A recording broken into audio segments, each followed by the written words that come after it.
$4,801 pieces, $430, 13 minifigures, a bank, a roller coaster, and a very swooshable dragon.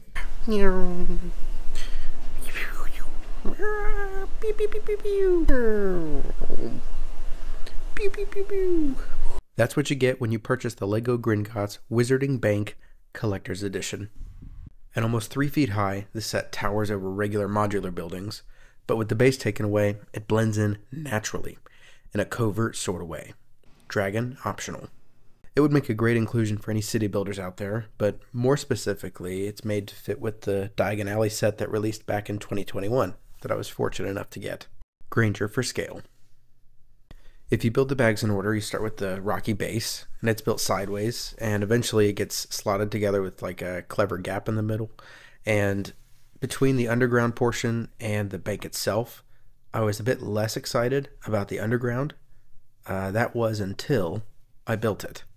Now, do I think that the underground should have been a separate set? Probably. I think that certainly would have helped with the cost, but I also think having the underground sold within the same set adds a lot of value to the total package.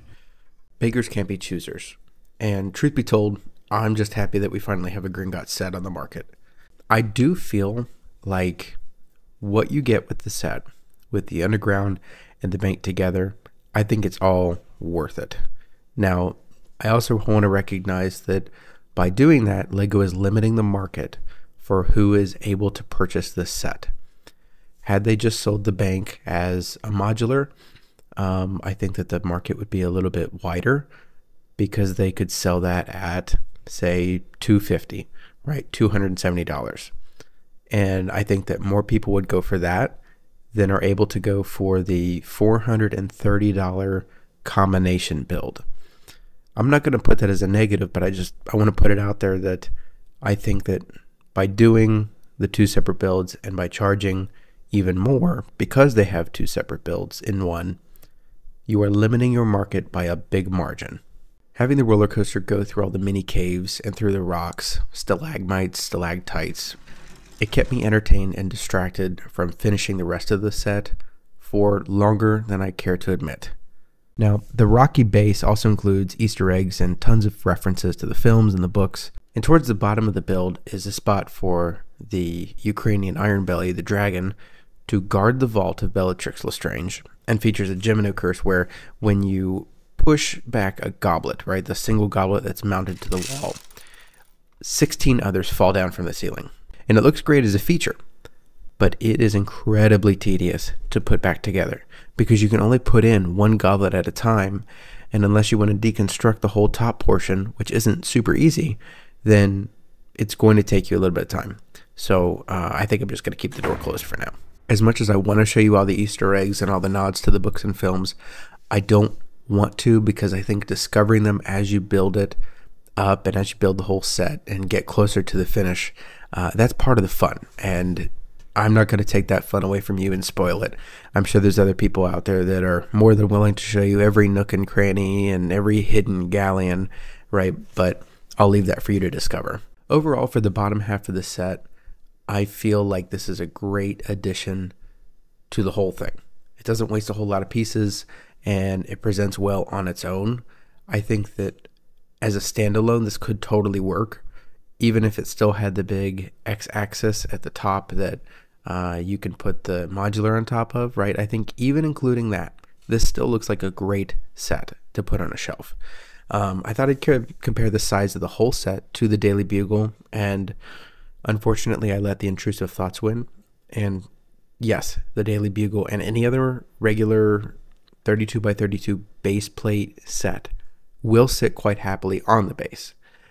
Maybe keep it away from cats though. This seems like something that my cat would knock over if given the chance, because she's a right nasty bitch. moving on to the bank. The reason 90% of people are buying and purchasing this set. What appears to be a 3-story building on the outside has only 2 levels on the inside. And the reason for that is the main atrium is a really tall ceiling, has a really tall ceiling, and the second floor is just a mezzanine, and it's just a couple of balconies with a desk and some gold. Nothing too special, but it is a nice use of a small space with plenty of room to pose a goblin or two. And the mezzanine also offers like a nice view down. So if you've got a minifigure and they're looking down, you could see all of the nice tile work that they've got, which also includes spaces for minifigures to walk up to the main desk where they can talk to Griphook. The main atrium feels really fancy, and I think that a lot of that fanciness comes from the column printed elements. So it's supposed to represent the really tall columns that are made of granite. Behind the desks of the goblins is a bunch of chrome stickers that make up the windows on the inside, which has a nice effect to it. I don't know how this could have been achieved without using a sticker, so I'm not too upset about this one. On top of that, there's a door on the side of the build that leads to the back of the set, which brings me to one of my favorite areas of the set, weirdly enough. Okay, I love this entire side where there's a gutter and there's an old painted advertisement for pumpkin juice, as well as a frog statue, some old newspapers, and it looks really lived in and old, which I really enjoy seeing in a Lego set, especially Gringotts, because Gringotts is supposed to be this old and lived in building that has existed for hundreds and hundreds of years. And this is one of the few spaces that make it feel that way. Now the rest of the bank looks very nice, it looks new and fancy, but the way that this back side over here looks, I think it really paints a better picture as to how old the building is. And the crooked chimneys on top also help to add to this effect. There's also a pin on the side built in to where you can display an owl sending a letter or taking a letter away, and that's a nice little add-on. Along the front of the build, and the most eye-friendly version to look at, is the towering bank exterior. Now it's tall and it looks crooked, but it's movie accurate. And the corner angle orientation of this modular allows the other Diagon Alley sets to be positioned as like a big L shape, which is exactly how I'll be showing it off on my shelf. The bank's front columns look great at odd angles and are held in with hidden snot techniques that are built into the ceilings of each level, which is really neat because when I was building it, each column clips into the bottom, but it's sort of loose, and I was worried that as the set was being built, this was going to be an issue to where I had to keep the right angle over and over again and keep adjusting it. But luckily, the way that the trap works with the snot technique, SNOT, studs not on top, the way it works out is it sort of traps this column up in there, and that keeps it in place without really any wiggle room at all. The ground also has nice tile and stud work that creates the illusion that this path is old and all that's left is gravel and stone. And it blends in well with the other Diagon Alley set that does the exact same thing. So when you put it together, it looks really nice. Now the roof of the build has this broken glass effect that's meant to show that the dragon has broken through on its way out when Gringotts is robbed in the 8th Harry Potter movie. The worst part of this set is also, unfortunately, a very key part of this set, and that is the Gringotts Bank sign. Now the word Gringotts is broken up on 2 different stickers, which makes the gap incredibly jarring. Now my personal solution for this was to place the right sticker hanging off the piece so that the extra white gap was hanging off, and so then I grabbed a knife and I tried my best to slice off and push down the excess sticker so that way the letters would be as close as possible. I think I made the overall look a little bit better, but I shouldn't have to go get an X-Acto knife and push it and wiggle it in any way, shape, or manner, right? The Gringotts sign should have been either printed on one piece or it should be on 2 separate stickers that are each dedicated to one word. So on one sticker it would say Gringotts and the other it would say bank. Dividing it right in the middle of a word clearly is not working. And it didn't work in the promotional material either. That was one of the first things I noticed was, wow, this is a huge, amazing set, but look at that sticker. So I don't want to complain too much about it because I know that this can be remedied with, stickers that someone custom makes online. But, I shouldn't have to do that for something that costs this much. There's also a hidden goblin desk inside the cap of the bank that also features references to previous Gringotts sets that LEGO's released over the years. Next to Gringotts, on the left side is the magical menagerie, or however you say it, right? It's essentially a pet shop where you can buy magical creatures and odds and ends. It's a cute add-on for the set, but is so small and thin that it's also not super play-friendly. I'd rather it be here than an empty space, though. It especially looks good smacked against the Daily Profit building. You can access the interior by removing the backside pieces. Next, we've got the Ukrainian iron-bellied dragon. I think LEGO nailed the look of this. The colors are accurate. The wings, legs, torso, and tail are all posable, which makes this an absolute success in my book.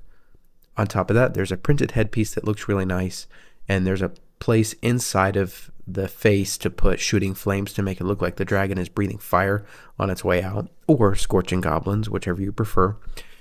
There's also pieces on the back of the dragon to where you can place Harry, Ron, and Hermione, just like the film, to where they're escaping on the dragon. And I really appreciate that LEGO included, it's simple. It's 3 little clips, right? But you can recreate the scene from the movie, which I'm thrilled we can do. You can place the dragon at the bottom of the set guarding Bellatrix Lestrange's vault, or what most people will likely do, place it on top of the bank with the included clips built into the dragon's feet to make it attach to the bank just like at Universal Studios. Plus, it looks more grand this way. I think it looks much more impressive. Now, onto the minifigures. I personally loved all the figures. However, every time I built them and tried to show them off, other people didn't feel the same way. So this is Griphook, and he's a goblin, right? And he's got the sword of Gryffindor.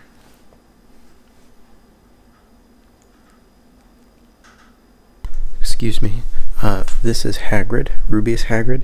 He is the keeper of keys and grounds at Hogwarts. Excuse me, I don't think you're taking this seriously. This is Hagrid. Stop. This is the wizard guard at the Bank of Gringotts. Even though it's a goblin-run bank, they employed this wizard. That's nice, Caleb.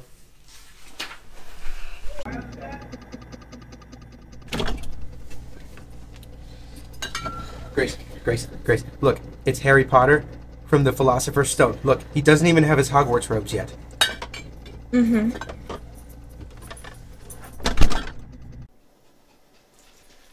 Hey, Cayla, this is Bogrod, okay? He's a goblin, and see his face is all black because he gets blasted by the dragon. Mm-hmm. No. With the set, you get a young Harry and Hagrid, which aren't new, but it's nice to get another set of them. You also get adult Harry, Ron, and Hermione. This is what they wear in the 8th movie when they break into Gringotts. Ron is dressed as Dragomir, the Death Eater, and Hermione is disguised as the goth baddie Bellatrix Lestrange, who tortured Neville's parents. The trio comes with reversible heads that showcase wet faces that are printed right onto the face after going through the Thieves' Downfall, the waterfall that washes away all the enchantments. Next up we have a Death Eater, which is always nice to get. Where is the Harry Potter Battle Pack of Death Eaters? Come on now, LEGO, get on that. I've got no money in my pocket, but the credit card nonetheless is burning a hole in my wallet. The Death Eater has a reversible face, which is nice to get. Next, we get 2 Gringotts guards, which are just regular wizards as far as I know. Their uniforms are nice, and their faces are generic, which works just fine. I think that her head is actually the same head as Reva from the Obi-Wan Kenobi set with the Inquisitor transport ship. So that's funny to see. Last but not least, we get 5 goblins. A fitting number for a set dedicated to the Goblin Run Bank. We get Griphook, who comes with the Sword of Gryffindor, Bogrod, who guides the three wizards down to Bellatrix's vault, though I think it was a missed opportunity to not have the confused face after he's under the Imperious Curse. He looks very happy and kind of go-lucky.